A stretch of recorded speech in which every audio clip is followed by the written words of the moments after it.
노래라는 게 이렇게 가볍게 함부로 해서는 안 되겠구나. 잘해야 되겠다는 게 사실 어떤 의미에서 저한테 부담이고 압박감이죠.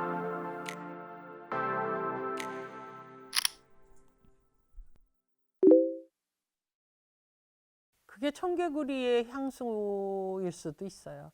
제가 처음 시작한 무대가 마이크 없이 바로 밭에 여기 앉아 있으니까 그럴 때 그 소통하는 소극장에서 관객과 또 나와 어떤 소통되고 만나는 지점, 그 기분은 꼭 연애하는 것 같달까? 뭔가 하여튼 남다른 게 있죠. 대극장하고는 다른 게 있어요. 뭔가 갈증이 있었던 것 같아요. 갈급함이. 나는 이런 기억이 나네. 우리 여자들은 언제나 모든 걸 놓치고 살죠. 이런 편지가 있었어요. 내가 콘서트 표를 사놓으면 남편이 느닷없이 회사 동료들을 끌고 온다든지 시댁의 제삿날이든지 애가 아프든지. 그래서 난 늘 놓치고 살았어요. 그러나 오늘 나는 애들을 챙겨 입히고 나오면서 내가 오늘을 놓치면 나는 다시는 내가 원하는 공연이나 이런 걸 못 볼지도 모른다는 생각으로 대학로에 왔다. 내가 이 사연을 아는 이유는 공연 때 언제나 앙케이드지를 돌렸어요. 이 공연에 오게 된 이유, 무슨 노래를 못 들어서 섭섭한가, 누구의 권유로 왔나, 누구랑 왔나, 극히 드물어요. 근데 이제 그 여자가 쓴 거예요. 그렇게 애들을 아주 결연히 씻기고 부산을 떨며 자기가 대학로에 왔는데 나는 네 노래를 들으러 온 게 아니다. 네 노래를 들으려면 CD로 듣지 집에서. 난 당신의 눈빛을 보러 왔다. 그 눈빛을 보러 왔다고 그러면서 난 나가면서 오늘 정말 비장하게 결심하고 와서 내 눈빛을 잘 보고 갔다 생각한다. 그런 편지도 있고 또 IMF 때 제 공연 이름이 우리는 지금 한계령을 넘는다였어요. 그 다음에 뭐 대학로에서 아줌마 대학로에서 길을 잃다. 뭐 콘서트 제목들이 지금은 아줌마 시대 뭐 이런 식의 게 많았거든요. 근데 한 사람이 이제 자살을 결심하고 자기는 중소기업 오너인데 자기는 지금 낭떠러지 끝에 있어서 죽는 것밖에 생각한 적이 없다. 나는 이 콘서트 티켓 값도 나한테는 너무 힘들었다. 그런데 아내가 당신을 좋아해서 내가 마지막 선물로 아내와 함께 여기 와서 앉아 있었다. 내가 몇십 년을 바쳐 일을 한 끝이 이건가 끝내자 했는데 내가 공연을 다 보고 나가면서 다시 시작하자. 그러고 나간다. 고맙다. 그런 사연을 이렇게 보면 노래라는 게 이렇게 가볍게 함부로 해서는 안 되겠구나. 잘해야 되겠다는 게 사실 어떤 의미에서 저한테 부담이고 압박감이죠. 좀 가볍게 날아갈 듯이 좀 하고 싶어요. 날아갈 듯이 좀 가볍게 흥겹게. 근데 또 그렇게 안 되기도 하고. 그 당시에 대학로에선 참 활발했어요. 네. 그래 어떤 그리움이 있었죠. 20년 전에 그 어떤 것과의 그리움, 그런 만남이 확성시키지 않을 수 있으면 더 좋았겠지만 그래도 확성은 불가피하고요. 그래도 무대가 이렇게 밑에 있고 객석이 이렇게 올라가는 그런 것도 참 좋았고 무대에서 객석을 내려다보는 게 아니라 무대에서 객석을 이렇게 올려다보는 거 저는 참 좋아해요. 그러나 청개구리를 아는 분들이 오는 건 아니에요. 이미 세대가 바뀌죠. 네. 기획하는 사람들 입장에서 보면 소극장은 몇 달을 해도 그 손익분기점이 안 떨어져요. 그러니까 이거는 정말 공연하는 사람이 좋아하는 거지 오붓한 그런 시간을 즐기려고. 제 이름을 걸고 티켓을 판 게 처음이니까요. 94년도에. 저를 이렇게 마주대하고 노래를 들을 기회가 없었다는 그런 갈증도 있겠고 또 얘기 콘티가 짜여져 있질 않아요. 저는 노래가 너무 진지하면 좀 웃기고요. 유행하는 재미난 얘기도 하고요. 또 재미난 얘기를 또 거꾸로 물어봐서 엄마들의 대답을 듣고 또 이쪽에서 대답하면 저쪽에서 대답하면서 돌아가기도 하고 그랬어요. 짜여져 있는 게 없어요. 그게 참 좋아요. 어떤 우스운 얘기가 터질지 모르거든요. 백구를 부르기 전에 자 집에서 어린 날 기르던 개 이름 대보기 그러면 막 그런 시간도 있고 또 우는 시간도 있고 내가 울린 건 아닌데 그렇게 흑흑흑흑 하면서 좀 커지는 그런 것도 있고 그거는 이렇게 짠다고 그래서 되는 게 아니죠. 사람들 머리 위에서 내가 이렇게 탁 던지면 아마 이 반응이 이럴 걸 그거는 있을 수가 없어요. 그런 교만은. 콘서트 연습할 때 참 잘했다. 좋은 시간이야. 이렇게 너무 편안하고 좋다. 이런 시간 있죠. 난 너무 좋아요. 콘서트 연습이.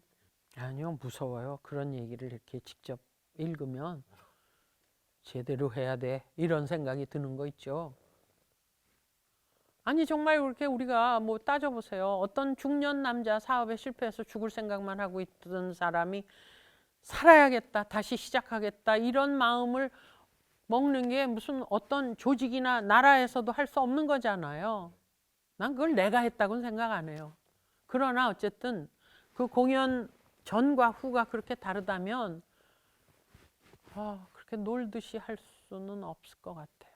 1년 365일 부르는 노래가 다 내 마음에 들지는 않죠. 그러나 진짜 몇 번, 야 진짜 나도 머리카락이 쭉빛 설 때가 있거든요. 그럴 때 참 기쁘죠. 모골이 송연할 때 자기 노래를 자기가 들으면서 매번 그러기는 힘들어요. 매번은 안 돼요. 아직 못 즐겨요. 내가 언제 즐기면서 할까? 죽고 나서야 되려나?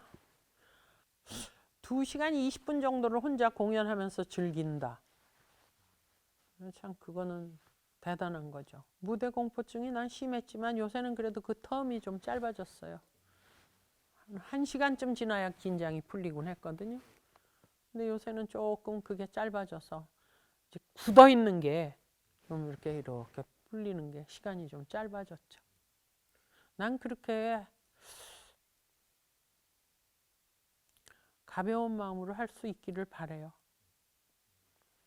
공연 연습하는 걸 좋아해요.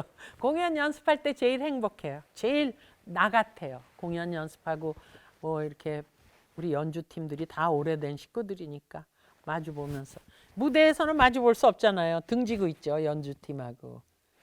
연습할 땐 마주 보잖아요. 참 편안해요. 긴 세월 사실 우리 집에서 밥해 먹이면서 연습해 온 팀워크이기도 하고 최근에는 이제 좀 몇 명 바뀌었지만 그래도 늘 정말 식구 같이 밥을 먹는 그런 개념이었어요. 제일 좋아요. 제일 행복해요. 그때가. 하나도 긴장 안 하죠. 너무 좋죠. 연습할 때 정말 반만 나와도 성공 같아요. 있죠. 없을 수가 없죠. 근데 그건 얘기 안 해요, 난. 그 내가 그 사람하고 알아서 하는 것도 아니고 그냥 그 노래가 좋다라는 거니까. 근데 요새 통기타 노래는 어쨌든 활발하진 않아요. 뭐 새 노래가 나와야 그게 뭔가 이렇게 활성화되는 거 아닌가요? 악기로서 기타를 치는 그런 가수들은 있죠. 기타를 다루는 가수들은. 어디선가 뭔가를 하고 있지만 그게 그렇게 좀 70년대처럼 그렇지는 못한 것 같아요. 네. 요새 젊은이들은 뭐 완연히 그 어떤 장르가 다르잖아요. 어차피 가수들은 다 자기 세대의 사람들의 응원을 먹고 크는 거예요. 근데 나는 이미 이제 50주년에다 70인데 70 바라보는데 뭐 요즘 사람들의 음악이라는 건 정말 전혀 색다르죠. 신선하기도 하고. 나는 정말 혼자서 자료실에 틀어박혀서 자료를 찾고 게스트 섭외를 하고 심지어 스프라이싱 잘라가지고 붙이는 것까지 했어요. 그 시기가 아무도 돌봐주지 않았던 그 시기가 진짜 공부를 많이 해서 좋았어요. 아, 이렇게 흘러가고 이런 얘기는 삼가야 되고 뭐 그런 거 있잖아요. 어떻게 보면 지금도 마찬가지인 것 같아요. 코로나19 뭐 해가지고 여러 가지 역기능이 있지만 또 순기능도 있어서 사람들이 이렇게 뭔가 바깥으로 이렇게 좀 헤매든 그 시간에 좀 안으로 침잠하게 되는 게 있잖아요. 그 시절에 아무도 안 가르쳐 주었던 그 모든 것을 혼자서 알아가면서 어떤 누구도 내 편이 없다. 누구도 나를 모르고 내 편을 들어주고 역성을 들어주지 않는다는 거를 금세 알았어요. 사회생활 시작하면서. 그러면서 아, 결국엔 내가 잘해야 되는구나. 청취율이 높아서 아무도 나를 자르지 못하게 해야겠다.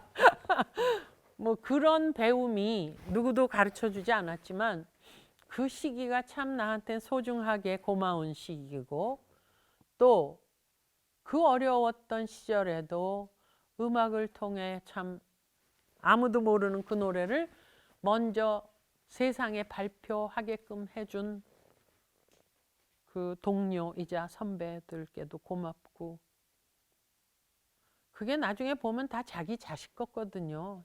작품이.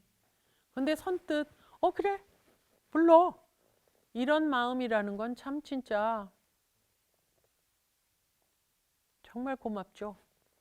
그러한 통기타의 그 유대와 이런 그 선후배 간에 이런 게 생기게 된 것도 참 고마운 거죠.